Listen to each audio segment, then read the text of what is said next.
She woke up that morning like she always did. She took a shower. She laid her clothes out on the bed.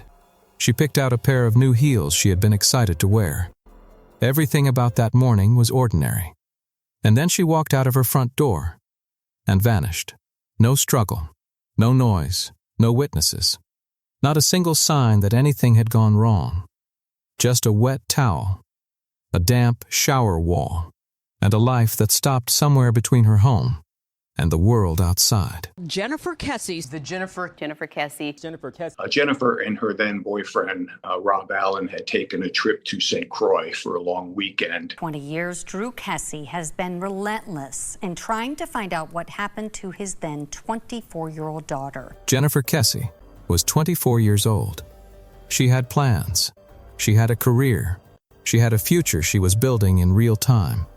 And in the space of a single morning, all of it disappeared.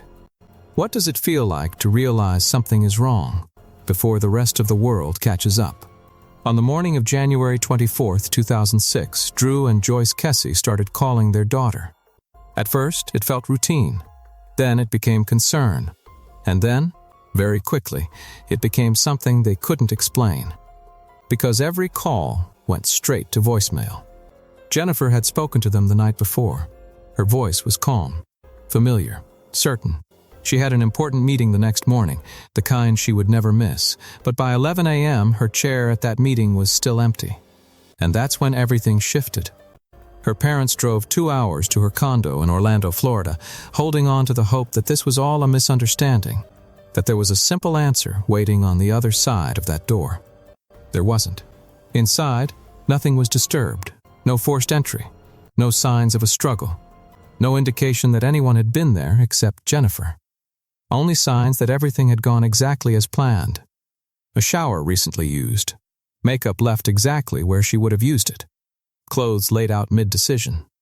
A life paused in the middle of an ordinary morning. Jennifer Kessie had gotten ready for work and left. But she never arrived. Nearly 2 decades later, that narrow window of time, those missing hours, remains one of the most unsettling gaps in modern true crime. This is the story of Jennifer Kessie, a case defined not by what we know, but by what's missing. A suspect captured on camera, without a face. Evidence collected, but left silent for years. And a family that refused to let their daughter become just another unanswered question.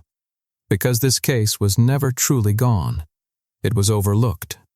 And what investigators are uncovering now may finally expose what happened in those missing hours. Stay with us. Because sometimes the truth doesn't disappear. It waits for someone to see it clearly.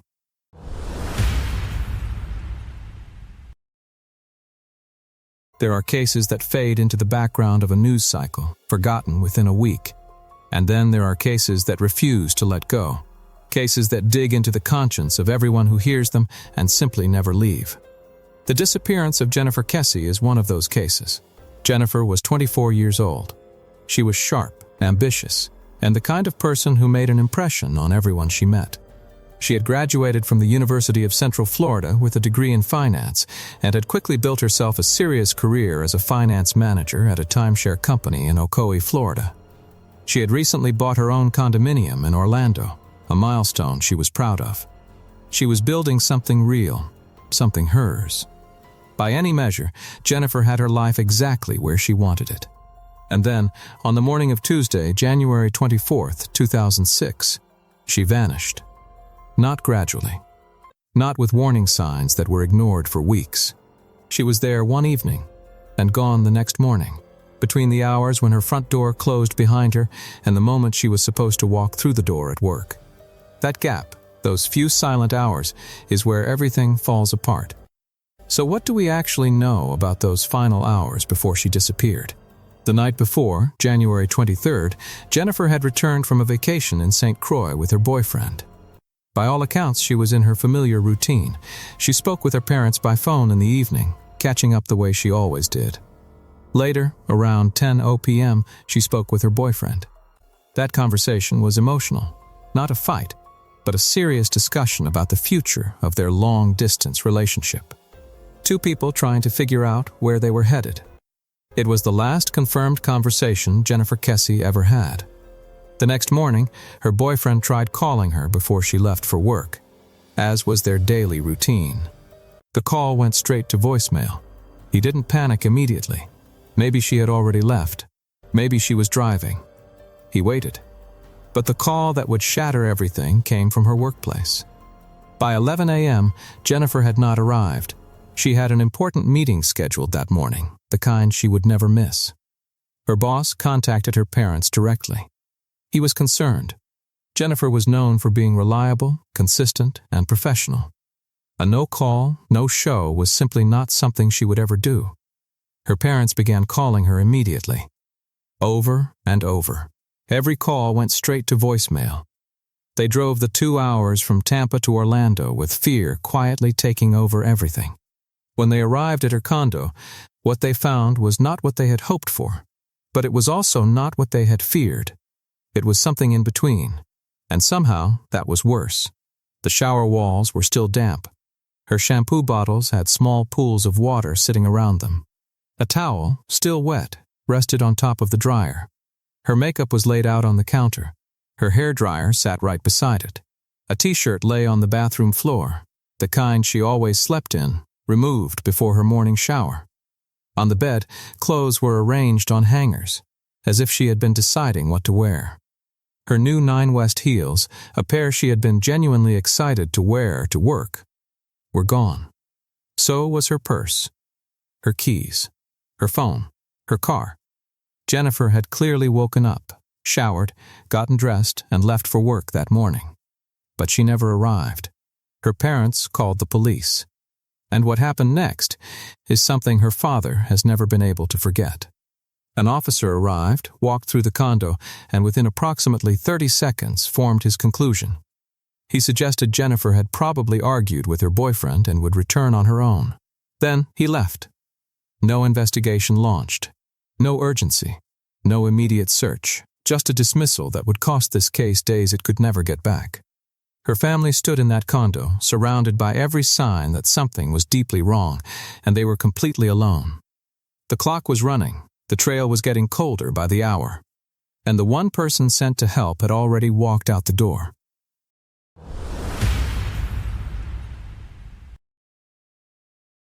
The morning of January 24, 2006, began like any other Tuesday in the Kessie household.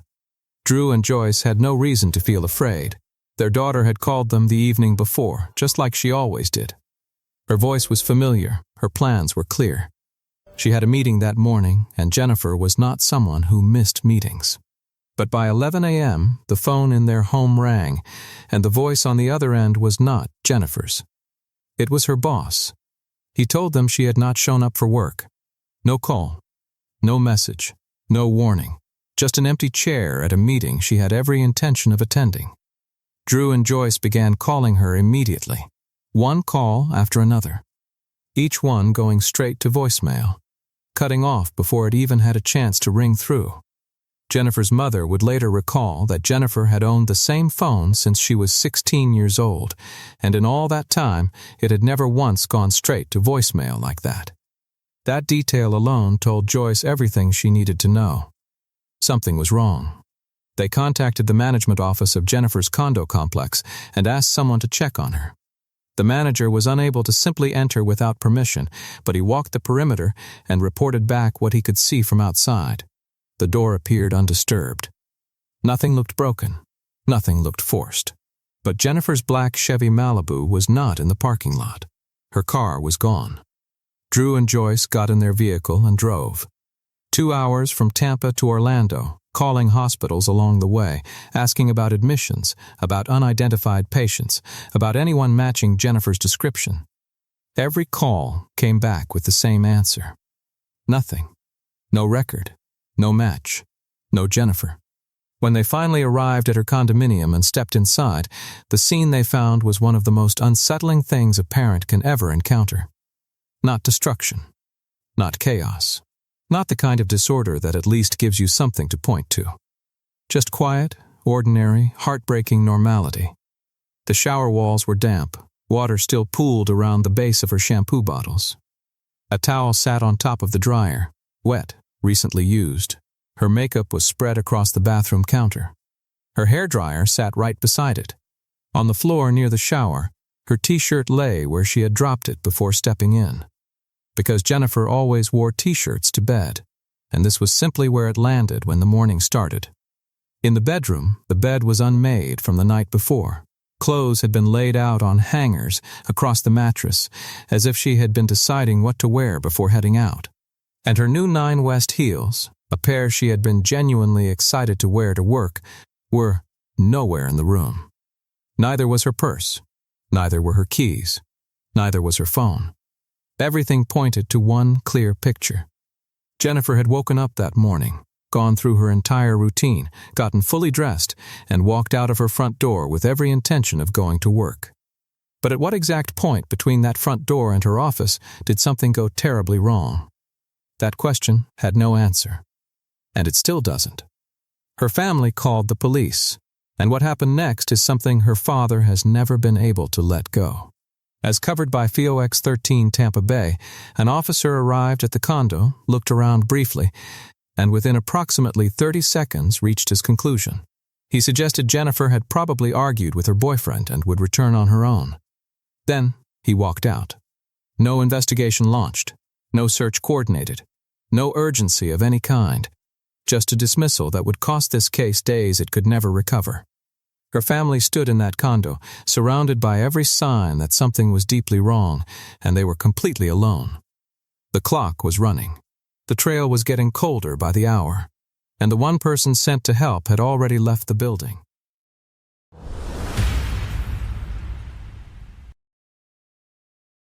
Two days passed. 2 days of searching, calling, posting flyers, and holding on to hope while trying not to let the worst thoughts take over completely. 2 days of Jennifer's family doing everything that law enforcement should have been doing from the very first hour. And then, on the morning of January 26th, a tip came in. Someone had noticed a black Chevy Malibu sitting in the parking lot of a nearby apartment complex called Huntington on the Green. It had been there for days. It looked abandoned. It matched the description that had been circulating since Jennifer's disappearance. The person who noticed it contacted police. Investigators arrived and confirmed it immediately. It was Jennifer's car. For a brief moment, this felt like a breakthrough, like the turning point the family had been desperately waiting for. The car was only 1.2 miles from Jennifer's condo, close enough to walk. Finding it meant they now had a location, a direction, something concrete to work with. But the closer they looked, the more disturbing the picture became.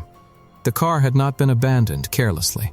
It had been parked, deliberately, neatly, in a regular spot near the pool area, as if someone had simply left it there and walked away without a second thought.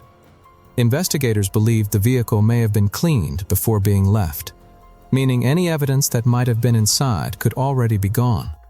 However, there was one detail that changed everything. The apartment complex had surveillance cameras, and those cameras had been recording. When investigators pulled the footage, they found what they had been looking for, and what they found has haunted this case for nearly 2 decades. At approximately noon on January 24th, the same morning Jennifer was supposed to arrive at work, the footage captured a person driving her car into the parking lot. The vehicle pulled into a space near the pool. The person sat inside for roughly 30 seconds. Then they got out, closed the door, and walked away. Calm, unhurried, as if nothing had happened. Just one person. No Jennifer. So who was this individual, and why did they have her car? As CBS News reported in their coverage of this case, when investigators and Jennifer's family studied that surveillance footage, they were confronted with something almost unbearable. The footage was grainy, low resolution, captured in black and white. The camera took a still image every 3 seconds rather than recording continuous video. And in every single frame where the person's face might have been visible, a fence post stood directly in the way. Every frame, without exception. Jennifer's father, Drew, described seeing the footage for the first time. He said that the moment he saw it, his mind went to one place. That was the person who took his daughter.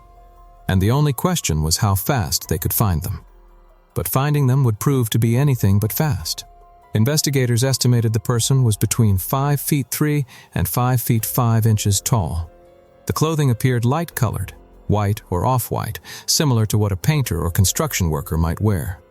There was also a detail noted about the person's feet, which appeared unusually large relative to their height. Beyond that, there was almost nothing to go on. The footage was sent to experts. It was analyzed by the FBI. At one point, NASA was reportedly brought in to attempt to sharpen and clarify the images. Nothing worked. The fence posts, the low resolution, the 3-second gaps between frames.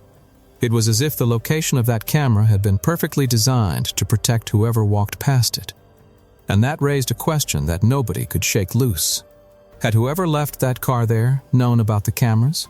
Had they known exactly where to walk, exactly how to position themselves, exactly which angle would keep their face hidden?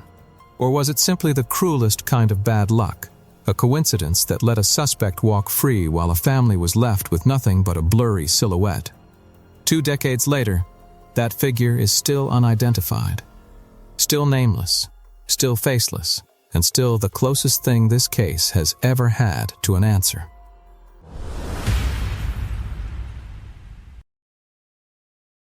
When a person disappears without a trace, investigators do what they always do first. They turn inward. They look at the people closest to the victim, the boyfriend, the ex, the coworker, the neighbor. Not out of cruelty, but because statistically, the answer most often lives somewhere inside that circle. And in Jennifer's case, that circle contained several names that would each draw attention for very different reasons. The first person investigators looked at closely was Rob Allen, Jennifer's boyfriend.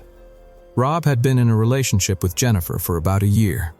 They had met in Orlando in early 2005, and despite living 3 hours apart in Fort Lauderdale, they had built something consistent and real. They spoke every single day. They had just returned together from a vacation in St. Croix the weekend before she vanished. But the night before she disappeared, their conversation had taken a heavier turn. Jennifer had wanted reassurance about their future. She loved him, but the distance was wearing on her, and she needed to know they were genuinely moving somewhere together. It was not an argument, but it was serious, and it was emotional. That conversation was the last confirmed contact Jennifer had with anyone. Investigators looked at Rob carefully, but his alibi held. He had been in Fort Lauderdale at the time Jennifer disappeared, and he had been at work. There was nothing in his background, his behavior, or the evidence that pointed toward him. He was eliminated as a suspect, and notably, he traveled to Orlando immediately to help the family search, staying by their side throughout the earliest days of the investigation. With Rob cleared, attention shifted to someone from Jennifer's past. Her ex-boyfriend, referred to as Matt, had been at a bar called Blue Martini on the night before Jennifer disappeared.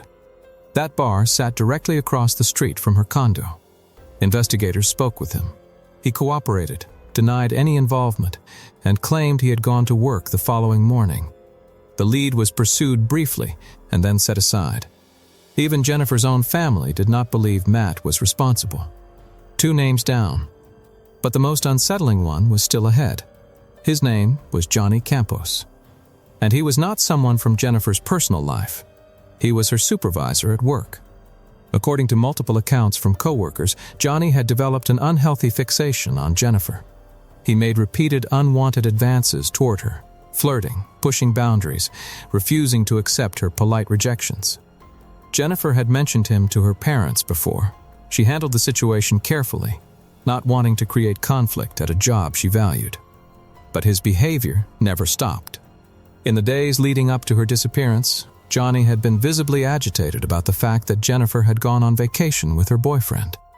A coworker named Adam later described witnessing direct confrontations between them, including an exchange the day Jennifer returned to work, where Johnny expressed his frustration and Jennifer responded firmly, making clear that she had enjoyed her trip and that her personal life was her own. The very next morning, Jennifer was gone, and Johnny arrived at work late, hours after he was expected. His explanation was that he had received a traffic ticket on the way in. That claim was never verified. Coworkers noted that his behavior throughout the day seemed tense and unsettled, noticeably different from his usual manner. Then came a remark that stopped people cold. In a conversation about Jennifer's disappearance, Johnny allegedly suggested that she was probably already gone, and that something like alligators could have taken care of her. Despite all of this, investigators did not formally charge him. The concerns surrounding him remained circumstantial, serious, but without the evidence needed to go further. Meanwhile, Fox News obtained police photos that pointed toward an entirely different possibility, one that had quietly been building since the very beginning. The photos showed marks on the hood of Jennifer's car that suggested someone had been forced against it. Finger-like streaks dragged across the surface, the pattern of someone thrown down and pulled away. Her father described it with devastating clarity. It looked like someone had been slammed onto the hood, arms out, and then dragged back off it. That meant the attack likely happened outside, at her car, in the open air of her own parking lot.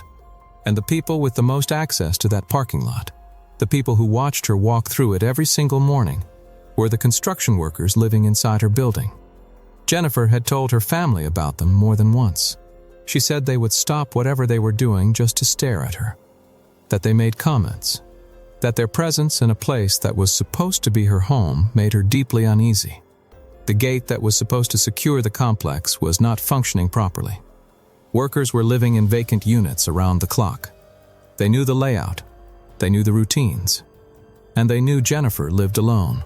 Could the answer have been standing in her own parking lot the entire time?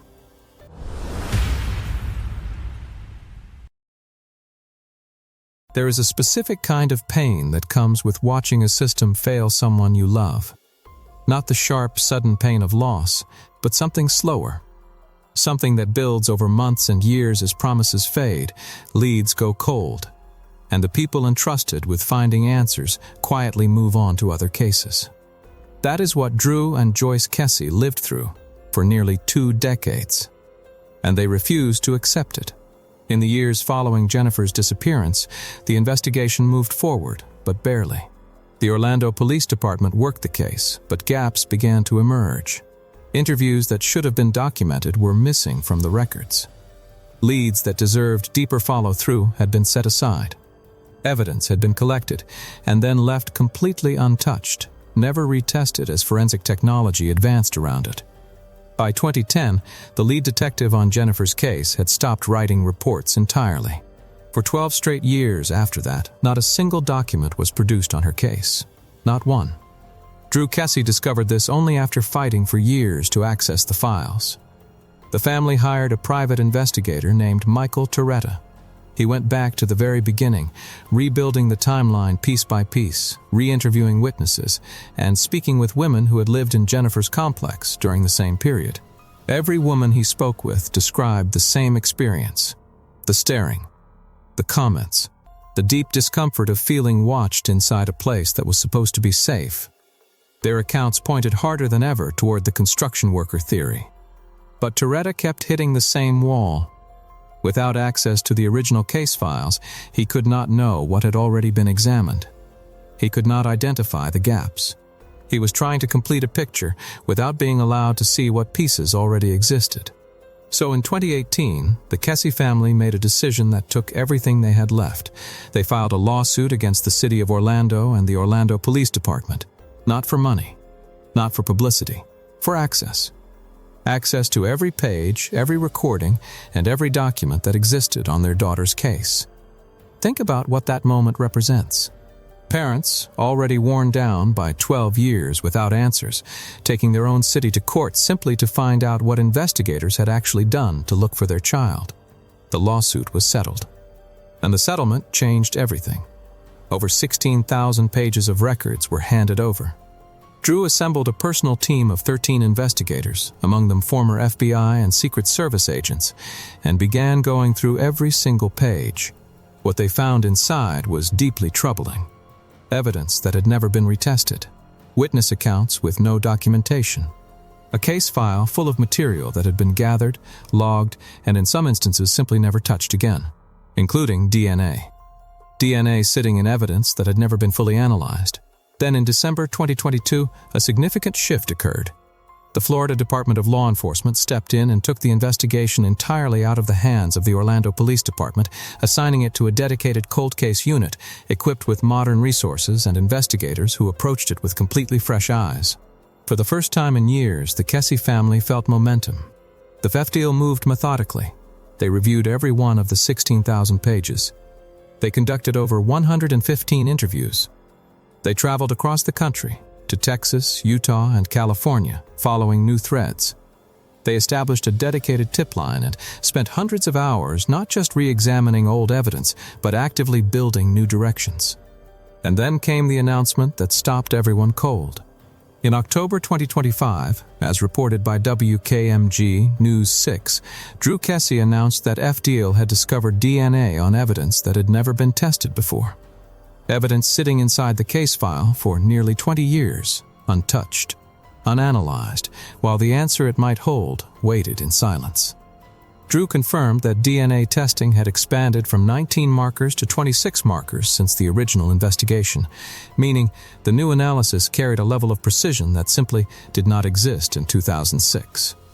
Beyond the DNA, investigators had begun working with an artificial intelligence company to re-examine the surveillance footage, specifically focusing on details like the partial ear visible in certain frames, which forensic experts note can be as individually unique as a fingerprint. The list of persons of interest had been significantly narrowed down to just a few individuals. The case was officially no longer cold. Drew Kessie, now 68 years old, had started this fight at 48. He and Joyce had pushed through health scares, legal battles, financial strain, and 20 years of grief, all while refusing to stop moving forward. When asked what drives him, his answer was 4 words: "She is my daughter." That is what 20 years of a parent's love looks like when the world moves on without them. And somewhere out there, the truth is still waiting.